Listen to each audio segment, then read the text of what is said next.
이재명 대통령이 직접 주재하는 부동산 정책 국민 대토론회가 잠시 후에 열립니다. 부동산 문제를 두고 각계 전문가와 일반 시민들이 머리를 맞댈 예정인데 주거 불안을 해결할 실질적 해법이 나올지 관심이 모입니다. 첫 소식 전정원 기자입니다. 부동산 시장 안정화를 위해 부처별 공개 토론회를 지시했던 이재명 대통령. 오늘 오전 일반 국민들의 의견을 듣는 대토론회를 직접 주재합니다. 우리 국민들의 목소리를 겸허하게 경청하고 또 그 속에서 실현 가능한 대안들, 대책들을 만들어내 보겠습니다. 100분간 이어지는 이번 토론회에선 각계 전문가와 공인중개사, 인플루언서 등 140명이 참석해 주택 공급과 세제 등 부동산 정책 전반에 대한 총의를 모읍니다. 토론회에 앞서 정부가 운영한 국민정책제안 홈페이지엔 열흘 만에 5,200건 넘는 제안이 접수됐는데 무주택자를 위해 대출 규제를 풀어달라, 1주택 실거주자의 세부담을 덜어달라는 성토가 이어졌습니다. 앞서 부동산 투기를 국민통합의 저해 원인으로 규정한 이 대통령은 망국적 부동산 공화국을 벗어나야 한다면서 강도 높은 시장개혁을 예고한 바 있습니다. 정부는 국민 대토론회에서 수렴한 의견을 바탕으로 조만간 세제 개편안을 발표할 계획인데 실거주 1주택자와 비거주 다주택자 간 차등과세와 보유세, 거래세 조정 방향이 핵심 쟁점이 될 것으로 보입니다. TV조선 전정원입니다. 이런 가운데 이재명 대통령이 17억 원대의 근저당을 설정하고 분당 아파트를 판 것에 대한 비판 여론이 들끓고 있습니다. 심지어 재정경제부 내부 게시판에도 대통령의 편법 거래를 비판하는 익명 게시글이 올라왔는데 글이 올라온 당일에 즉각 삭제돼 반발이 나오고 있습니다. 이나영 기자의 보도입니다. 이재명 대통령이 1998년 IMF 외환 위기 당시 3억 9천만 원에 사들였던 분당의 아파트입니다. 지난 16일 29억 원의 인근 주민에게 소유권이 넘어갔습니다. 31억에 올라와 있지만 이거는 높은 거니까 그 금액이 28억, 29억에 계약이 됐어요. 하지만 이 대통령 부부가 매수인을 상대로 채권 최고액 17억 7천만 원의 근저당권을 설정한 사실이 알려지며 논란이 일었습니다.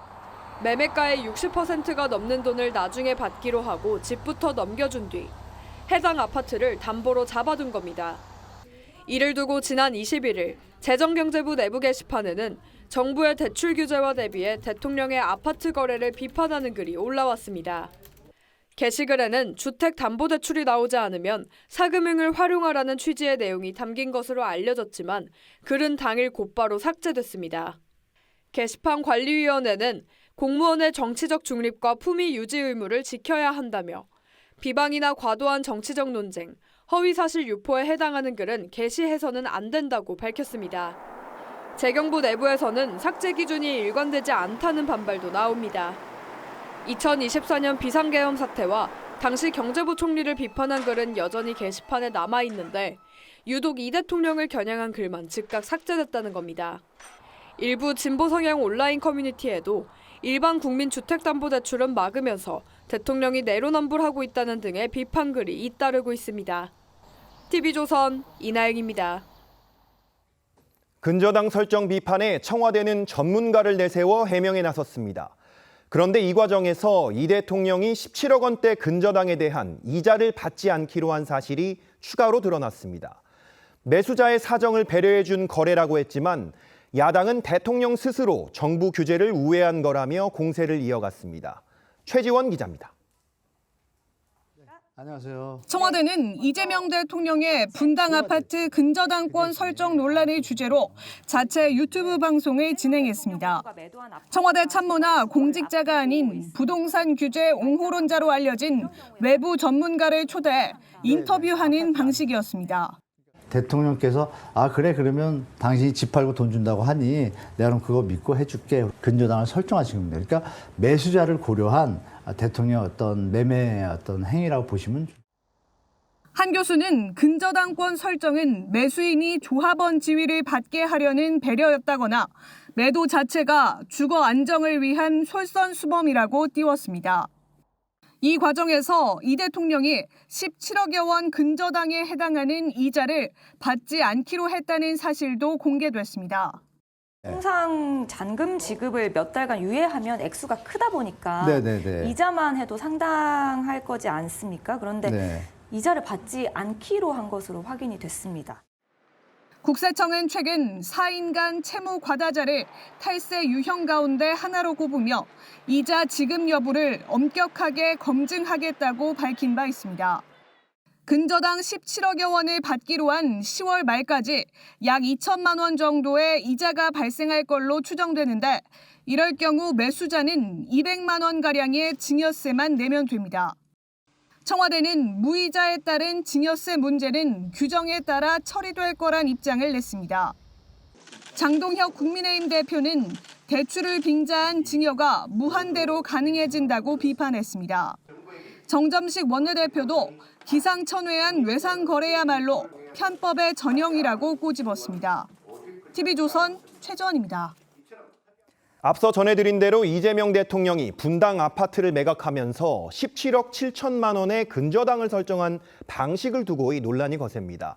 이 대출 규제로 고통받는 시장에선 규제 우회라는 비판이 나오는데 김인만 부동산 경제연구소장과 함께 자세히 짚어보겠습니다. 안녕하십니까? 안녕하세요.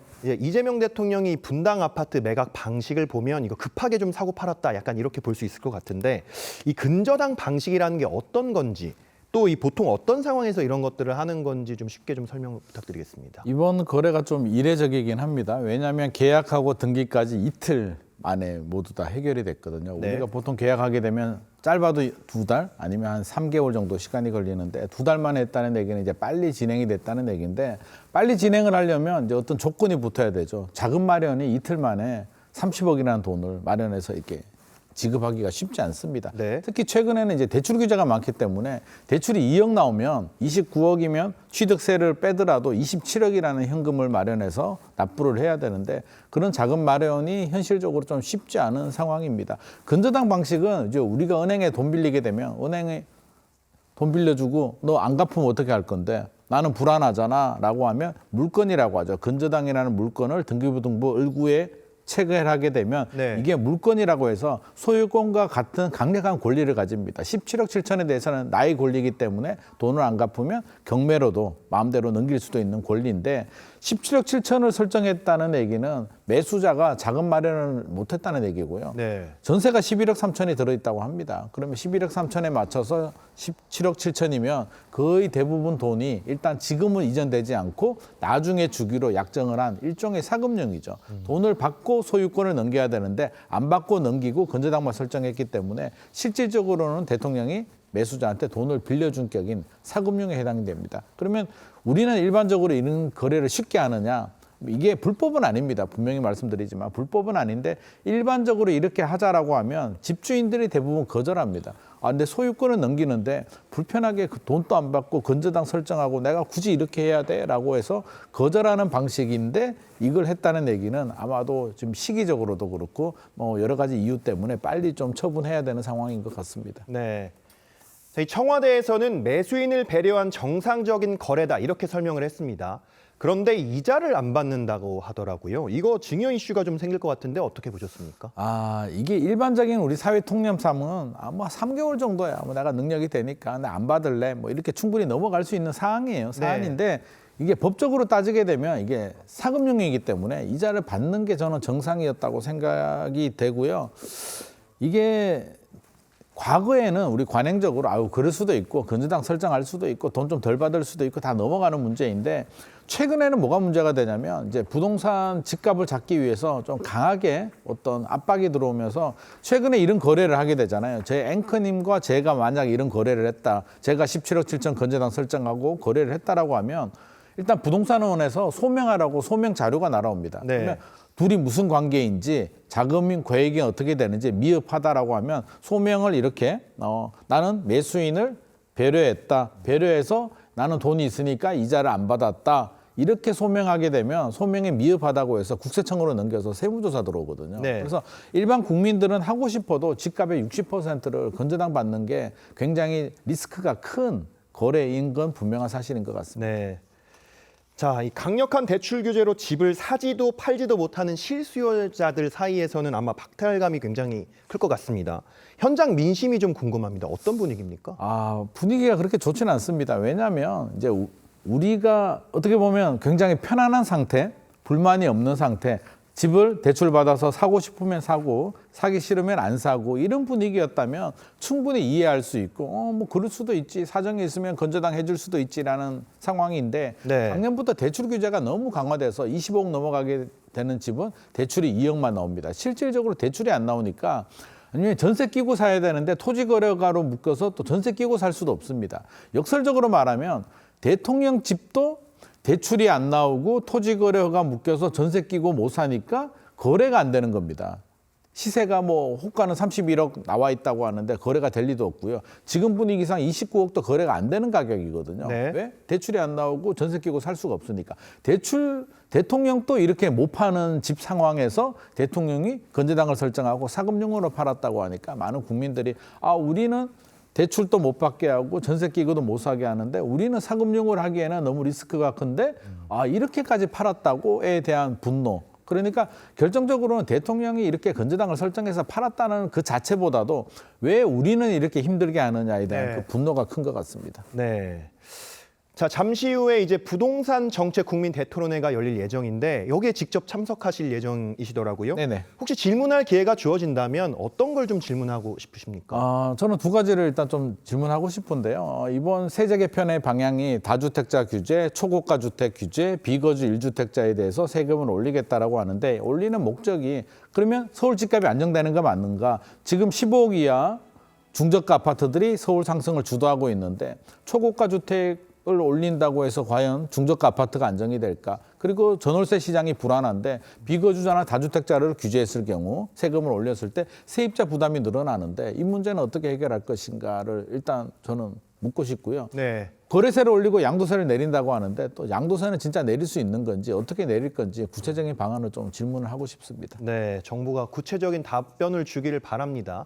이 토론회 홈페이지에 접수된 금융 분야 사전 청원의 95% 이상이 대출 규제를 풀어달라 이런 호소였습니다. 사실 이 대출 규제가 좀 대출 규제 때문에 사실 말들이 많은데 정부가 이 오늘 토론회를 하고 나면은 이제 이런 의견들을 다 모아가지고 세제 개편에 나설 예정이잖아요.